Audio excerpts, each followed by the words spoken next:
The Swedish Club is very proud to be a gold sponsor of Donsö Shipping Meet 2019. Today I will talk about trade-enabled loss prevention. This is about how to avoid accidents before they occur, or actually how to avoid accident to occur at all. Before doing that, I'll give you a short introduction of the Swedish Club, who we are and where we come from. This will be a movie clip, so please just sit back, enjoy, and relax. The beginning of the 1870s was an expansive and prosperous time for shipping, and steamships were the future. However, when Swedish ship owners wanted to invest their freight earnings in steamships, they found that existing hull underwriters were unwilling to undertake such new and dangerous risks. So the Swedish steamship owners decided to take the question of hull insurance into their own hands. On January the 22nd, 1872, they published an invitation in leading newspapers for Swedish ship owners to form a mutual organisation, providing hull insurance for steamships. And this is where it begins. Behind me, Wilhelm Fleetwood is signing the documents that will be the official start of Sveriges Ångfartygs Assuransförening, nowadays known as the Swedish Club. The first board of directors was headed by Mr. Wilhelm Fleetwood, a master mariner, who was both chairman and managing director. Here at Västra Hamngatan 6, 2 office rooms are rented in 1873, marking the beginning of the Swedish Club's endeavours into shipping insurance. The first vessel to be insured was the steamship Orvar Odd, which belonged to Ångfartygs AB Västkusten in Gothenburg. As the international industry expanded, influencing the national maritime sector, the club continued to grow steadily. By 1912, the club now had 235 ships. On July the 28th, 1914, World War I began and presented the club with new challenges. War insurance was introduced to support the members. Mr. Einar Lange, the managing director at the time, served the club during a transition period in Swedish shipping and lived through 2 world wars. On July 25, 1956, the Swedish-American line passenger vessel Stockholm collides with the ship Andrea Doria off the coast of New York. 43 persons on board the Andrea Doria and 5 on board the Stockholm perish. The Andrea Doria sank after about 10 hours, while the Stockholm could return to New York after having saved more than 500 of the Andrea Doria's passengers and crew members. You can imagine the reaction at hearing the tragic news of the collision between vessels Stockholm and Andrea Doria. This was to be perhaps the biggest case ever for the Swedish Club, and the exceptional handling of the claims and everything involved in the case would earn the club an entirely new reputation within the shipping world. Some 10 years later, on June 5, 1967, the Swedish ships Nippon and Kilara were part of a convoy passing through the Suez Canal to the Mediterranean. The so-called 6-day war broke out between Israel on one side and Egypt, Jordan and Syria on the other. After 6 days, Israel won a decisive military victory. As a result of the political aftermath, Nippon, Kilara and the other 12 ships in the convoy were trapped in the Great Bitter Lake and would remain there for 8 years. Again, the Swedish Club handled the claims in a way that earned respect internationally. These 2 cases combined paved the way for the club to go global and open its doors to international members. During the 60s and 70s, Mr. Per-Erik Hedborg was managing director and worked vigorously to broaden the membership of the club. During his time, the club also became pioneers of loss prevention initiatives with the aim to enhance safety at sea. When Mr. Lars Lindfeldt takes over as managing director in the 80s, he realizes that the future of the Swedish Club lies beyond the borders of Sweden. He succeeds by means of his personality in selling the Swedish Club as a most attractive insurance alternative for the international shipping industry. It is also during these years that the club opens offices in the leading shipping sectors Piraeus and Hong Kong. In the beginning of the millennium, Mr. Frans Malmros, who was the managing director at the time, continued to develop the club by taking relationship marketing to a whole new level. The club's loss prevention initiatives are the core to the launch of Maritime Resource Management in 1990. The MRM training is now spread over 35 countries worldwide, with over 100 licensed training providers. MRM is a course designed to minimize the risk of incidents by encouraging safe and responsible behavior at sea. During the 2000s, the club strengthens its position on the international shipping scene by opening offices in Oslo and London. As Mr. Lars Rodin, the club's current managing director, says, "It's all about trust. There is no finish line in the endeavour to continue to do things better and to serve our members at all times." This is the Swedish Club today.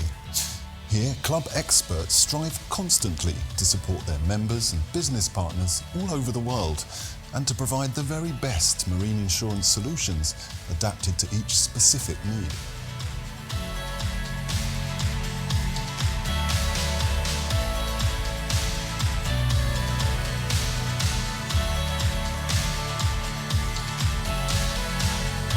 So that was a short recap of the Swedish Club's history. We've been in business for almost 150 years, and we are still going strong. Now I introduce you to what we call trade-enabled loss prevention. But first, a word of warning. If there are any ship owners here in the audience, this presentation will contain some very strong graphics. Some 15 years ago, when we upgraded our insurance system, we introduced claims profiling with loss codes. We handle about 2,000 claims per year. 2,000 claims per year. Each claim reported to the club, approximately 30,000 claims during this period, has been profiled with detailed loss prevention information about what happened and why it happened. For instance, for an engine damage, we record the cause of damage and the damaged parts involved. To this basic information, we can add additional vessel information, such as engine maker, engine type, etc. For a collision, in addition to the root cause of the collision, we would record surrounding circumstances, such as visibility, manning on the bridge, if there was a pilot on board or not, and not the least, the location of the event. The same goes for cargo damages, where we record the cause of damage, which often can be wet damage or contamination, and if the cargo was damaged already at the loading port, or during the voyage, or when discharged. Not seldom do we end up with disputes with the shipper or receiver. All this information has been very useful over the years in our loss prevention work, in particular to identify areas to focus on. These are areas where we have a high claims cost and or frequency of claims. We will continue to use this information to produce first-class loss prevention material. Most of it you can find on our website to download. The challenge here is to make a change, to penetrate all the way into the manager's ISM system with the result of a permanent change in routines or procedures for the operation of the vessel. But we are now also entering a new area where we add the vessel's trading pattern to our loss prevention work. What you see behind me is the Swedish Club's insured fleet as per today. This is based on real-time AIS information. This is 4,500 vessels of all designs and various types scattered all over the world. They are happily trading in charted waters, and most of the time not expecting anything extraordinary to happen. Life is good. Unfortunately, there is a lot of things that can go wrong. This picture shows the position for all the claims that was reported to the Swedish Club within the last 5 years. For all claims, we have recorded the position where the claim occurred, from oceans, economic zones, countries down to individual ports. As you will see, claims happens everywhere, but the larger the circle, the higher the number of claims we have recorded. For instance, there are more claims recorded in Western Europe and Asia compared with Australia.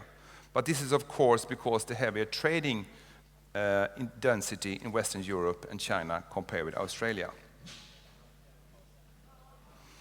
At the same time as all these claims happen, our fleet made slightly more than 1 million port calls all over the world.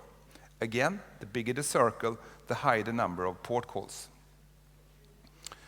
With this information, where a claim has occurred and the trading pattern, we can identify high-risk areas, places with a high probability for a claim when a vessel calls. We can also calculate an average claim cost for all port calls. We call these high-risk areas for hot spots. Based on the claims and trading pattern of our fleet, we have made a ranking of all economic zones around the world. This picture behind me, which is unique for a certain ship and insurance type, shows a colorful view of where it is more or less risky to trade around the world with a ship. As you can see in this example, North Europe, which is green, is fairly safe, whereas it seems that African and Indian continent prove a riskier trade. Based on this knowledge, we have identified several hotspots around the world. These are places where the possibility for a claim is significantly higher compared with other places. For instance, Rio Orinoco in Venezuela, the risk of running aground is significantly higher compared with other similar rivers. Delivering a cargo of break bulk or liquid bulk in Bangladesh poses a high risk for a shortage claim. These are few of our hotspots. This is indeed generic, but it's based on a huge amount of statistical data, and we believe in it. Back to our insured fleet. Here they are, happily trading in chartered waters, and for most of the time not expecting extraordinary things to happen. Life is still good. Now, if we only know where our fleet also were heading, then we could give them a heads-up warning before they are exposed to the danger of calling a hotspot.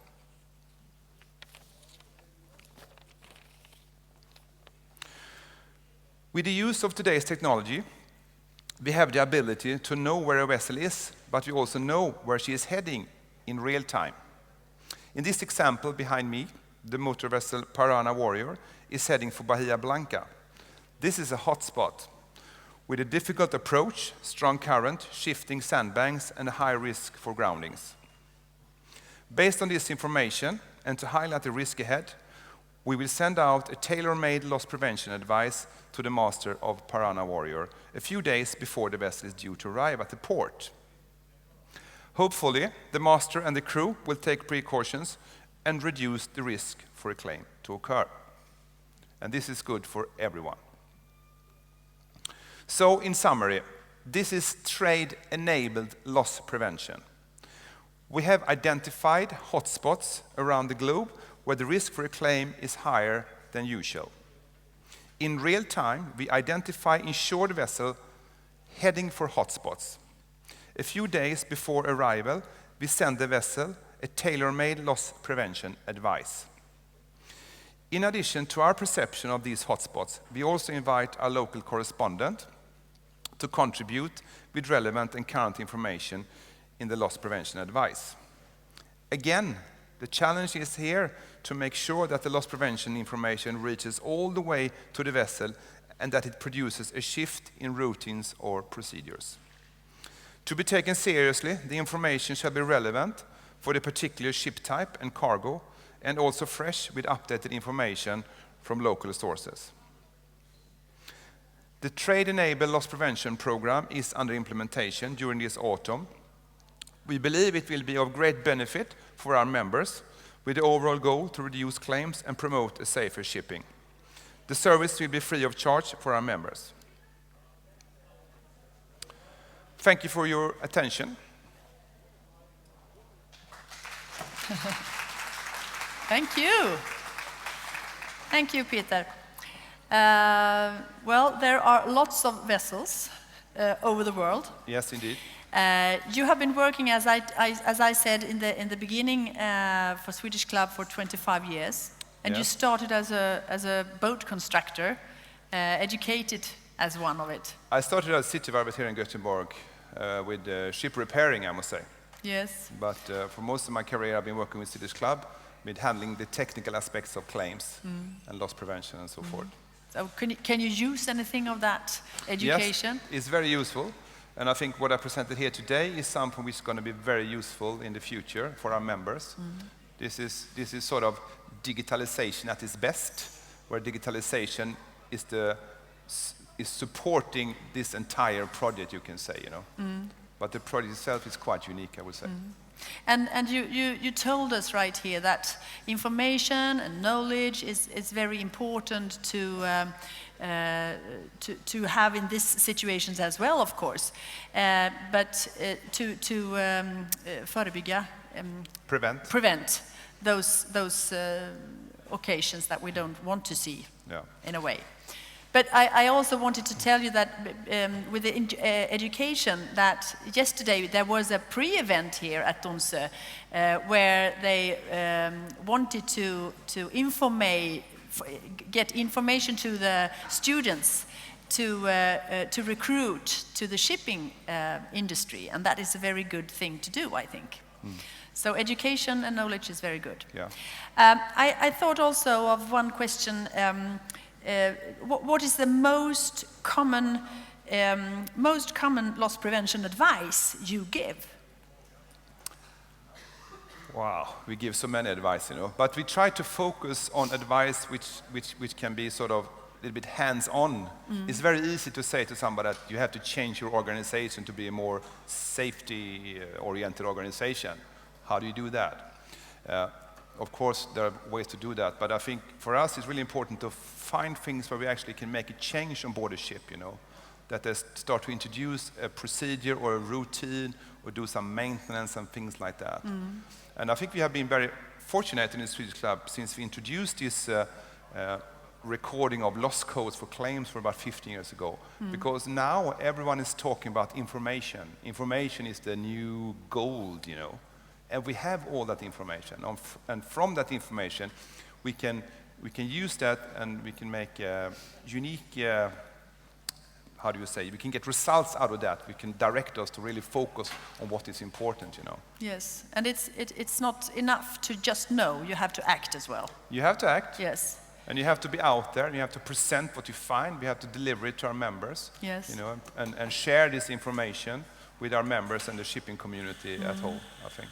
And you also have an experience of being abroad. You have been to Hong Kong for several years. What is the difference worldwide in these kind of questions? The challenges are the same all over the world. The Swedish Club, the main office of Swedish Club is in Gothenburg, but we have office in Paris and Hong Kong, and a smaller office in London and Tokyo as well, you know. And of course, there is a different shipping cultures in different parts of the world, and a slightly different mindset. But I think all ship owners, in the end, you used to say that if you think that safety is expensive, well, you could always try an accident. So I think we're all the same globally, really, you know.